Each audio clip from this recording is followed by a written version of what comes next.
ये आकाशवाणी रायपुर है। छत्तीसगढ़ी समाचार बुलेटिन के संग मैं किरण वर्मा। अब सुनो आज के प्रमुख समाचार। पूर्व प्रधानमंत्री डॉक्टर मनमोहन सिंह के आज नई दिल्ली के निगम बोध घाट में पूरा राजकीय सम्मान के साथ अंतिम संस्कार करेगी। छत्तीसगढ़ के पूर्व आबकारी मंत्री कवासी लखमा और उखर बेटा हरीश कवासी के घर आज प्रवर्तन निदेशालय करे है छापामारी और 24वां राष्ट्रीय वनवासी क्रीड़ा प्रतियोगिता के मुकाबला आज ले रायपुर में शुरू हो गए है। अब समाचार विस्तार ले। पूर्व प्रधानमंत्री डॉक्टर मनमोहन सिंह के आज नई दिल्ली के निगम बोध घाट में पूरा राजकीय सम्मान के साथ अंतिम संस्कार करेगी।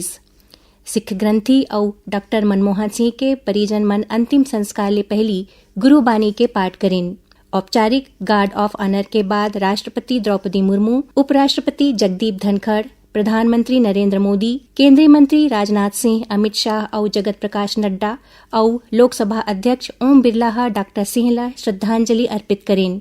एकर अलावा कांग्रेस अध्यक्ष मल्लिकार्जुन खड़गे, सोनिया गांधी और राहुल गांधी समेत कांग्रेस पार्टी के कई वरिष्ठ नेता मन ओमन ला अंतिम विदाई देन। थल सेना प्रमुख जनरल उपेंद्र द्विवेदी, नौसेना प्रमुख दिनेश के त्रिपाठी, वायुसेना प्रमुख अमरप्रीत सिंह, भूटान नरेश जिग्मे खेसर नामग्याल वांगचुक और मॉरिशस के विदेश मंत्री धनंजय रामफल घलो डॉक्टर मनमोहन सिंह ला पुष्पांजलि अर्पित करें। पूर्व प्रधानमंत्री के पार्थिव शरीर ला आज बिहानिया कांग्रेस मुख्यालय ले अंत्येष्टि स्थल निगम बोध घाट लाए गे रहीस। एकर पहली ओखर पार्थिव शरीर ला ओखर निवास ले कांग्रेस मुख्यालय लाए गे रहीस, जिहां लोगन और पार्टी कार्यकर्ता मन ओखर आखिरी दर्शन करें। डॉक्टर मनमोहन सिंह के 92 बछर के आयु में गुरुवार के नई दिल्ली के एम्स में निधन हो गए रहीस। राष्ट्रीय अन्वेषण अभिकरण NIA के टीम पाछू साल राज्य विधानसभा चुनाव के दौरान मतदान कर्मी और सुरक्षा दल ऊपर माओवादी मन के हमला के सिलसिला में काली छत्तीसगढ़ में कईठिन जगह और झारखंड के गिरिडीह जिला में छापामारी करिस। ए दौरान टीम नक्सली पर्चा, booklet, mobile phone, digital device और दूसर आपत्तिजनक जिनिस समेत 1.5 लाख रुपया नगद जब्ती करिस। NIA ए मामला में अब तक 10 जिन आरोपी मन के खिलाफ आरोप पत्र दायर करे है। NIA कहे है कि गरियाबंद और धमतरी जिला के माओवादी प्रभावित इलाका रावणडिग्गी, सेमरा, मैनपुर, घोरागांव, केराबहरा और गरियाबंद गांव मन में 11 संदिग्ध मन के कई ठिकाना ऊपर तलाशी ले गिस।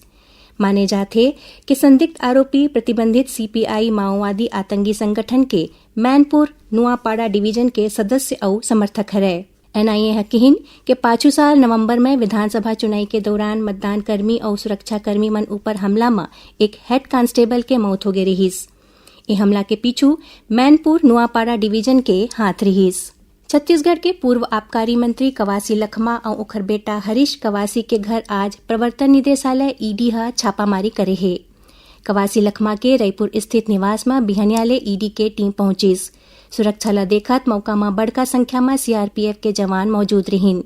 एकर अलावा कवासी लखमा के करीबी माने जात सुशील ओझा के चौबे कॉलोनी स्थित घर में ED के टीम जांच पर पहुंचिस। उन्हें एकर ले पहली ED सुकमा जिला में हरीश कवासी और नगर पालिका अध्यक्ष राजू साहू के घर में दबिश दिस। कवासी लखमा के बेटा वर्तमान में जिला पंचायत अध्यक्ष है। अधिकारी मन के टीम ओकर घर में मिले दस्तावेज के जांच करत है। बता दन कि ED शराब और कोयला घोटाला मामला में 2 जिन पूर्व मंत्री विधायक समेत 100 लोगन मन के खिलाफ नामजद FIR दर्ज कराए है। एमा कांग्रेस सरकार में आबकारी मंत्री रहे कवासी लखमा, खाद्य मंत्री अमरजीत भगत, पूर्व विधायक UD मिंज, गुलाब कमरो और शिशुपाल सोरी के नाम शामिल हैं। प्रधानमंत्री नरेंद्र मोदी काली आकाशवाणी में मन की बात कार्यक्रम में देश विदेश के लोगन मन संग अपन विचार साझा करही। ए मासिक रेडियो कार्यक्रम के 117वां कड़ी हुई। मन की बात कार्यक्रम के प्रसारण आकाशवाणी और दूरदर्शन के पूरा नेटवर्क, आकाशवाणी समाचार वेबसाइट और news on AIR mobile app में घलो प्रसारित करे जाही। एला आकाशवाणी समाचार, DD न्यूज, PMO और सूचना और प्रसारण मंत्रालय के YouTube चैनल मन में घलो सीधा प्रसारित करे जाही। छत्तीसगढ़ी समाचार बुलेटिन आप मन आकाशवाणी रायपुर ले सुनत हव।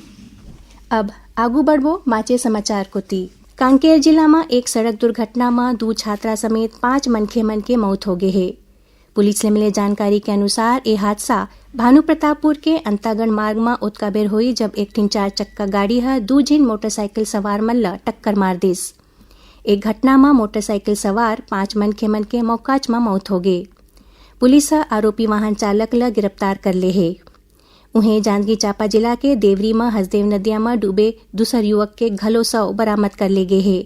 पंतोरा पुलिस के अनुसार नदिया में नहाए के दौरान काली कोरबा जिला के दीपका निवासी 2 झीन युवक डूब गए रहीन। एक युवक के शव कलेच बरामद कर ले गए रहीस।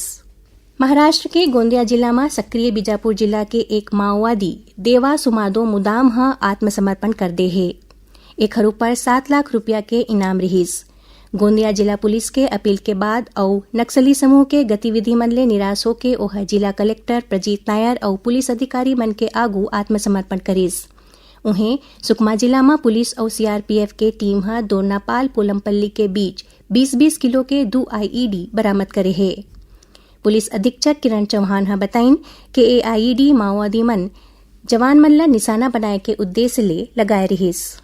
24वां राष्ट्रीय वनवासी क्रीड़ा प्रतियोगिता के मुकाबला आज ले रायपुर में शुरू हो गए है। साइंस कॉलेज मैदान में आज एक सादा समारोह में ये प्रतियोगिता के उद्घाटन वनवासी कल्याण आश्रम के राष्ट्रीय अध्यक्ष सत्येंद्र सिंह और राष्ट्रीय खिलाड़ी कविता राउत करेन। आकाशवाणी समाचार ले गोटबात करत वनवासी कल्याण आश्रम के प्रांत प्रचार प्रसार प्रमुख राजीव शर्मा बताइन कि आने प्रांत के करीबन 800 ले ज्यादा खिलाड़ी ये प्रतियोगिता में हिस्सा लेवत हैं।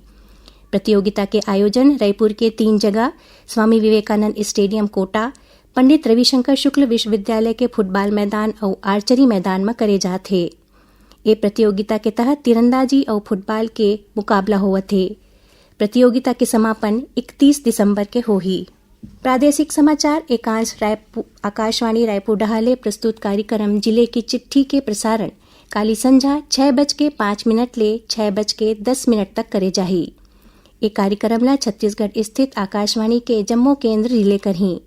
इदारे के अंक में धमतरी जिला के गतिविधि के बारे में जानकारी दे जाही। सुनैया मल्ला बता दन कि काली इतवार के हल्बी और गोंडी बोली में समाचार बुलेटिन प्रसारित करे जाही। ये दोनों बुलेटिन आकाशवाणी केंद्र जगदलपुर ले प्रसारित करे जाही। इला बस्तर संभाग में सुने जा सकी। हल्बी में समाचार बुलेटिन बिहनिया 7:30 बजे ले और गोंडी में समाचार बुलेटिन संझा 6:30 ले प्रसारित करे जाही। और अब पेश है मौसम के हाल। प्रदेश में पाछू 24 घंटा के दौरान कई ठीन जिला में बारिश हुए है। गोरेला पेंड्रा मरवाही जिला में आज बिहनिया तेज हवा के संग बौछार पड़ीस। उन्हें कोरिया जिला के बैकुंठपुर के तीरतखार के जगह में आज वर्षा हुईस। रायपुर जिला में आज बिहनिया ले धूप छांव के स्थिति बने रहीस। कुछ एक जगह में बूंदाबांदी हुईस। मौसम विभाग के अनुसार प्रदेश में हवा की दिशा बदल गई है, जेखर सेती बंगाल के खाड़ी ले नमी आवत है। प्रदेश में अवैया 24 घंटा के दौरान मौसम के शुष्क रहे के संभावना है। संग्रह काली ले जाड़ घलो बाढ़ सकत है। 1 जनवरी ले उत्तर छत्तीसगढ़ के कुछ एक हिस्सा में शीतलहर के स्थिति बनी। उन्हें 2 जनवरी तक प्रदेश के अधिकांश हिस्सा मन में न्यूनतम तापमान 6 ले 8 डिग्री सेल्सियस गिरे के संभावना है। आखिर में प्रमुख समाचार एक घाव फेर। पूर्व प्रधानमंत्री डॉक्टर मनमोहन सिंह के आज नई दिल्ली के निगम बोध घाट में पूरा राजकीय सम्मान के साथ अंतिम संस्कार करेंगे। छत्तीसगढ़ के पूर्व आबकारी मंत्री कवासी लखमा और उखर बेटा हरीश कवासी के घर आज प्रवर्तन निदेशालय करे है छापामारी। और 24वां राष्ट्रीय वनवासी क्रीड़ा प्रतियोगिता के मुकाबला आज ले रायपुर में शुरू हो गए है। एक संग छत्तीसगढ़ी समाचार बुलेटिन इहे सिरावत है।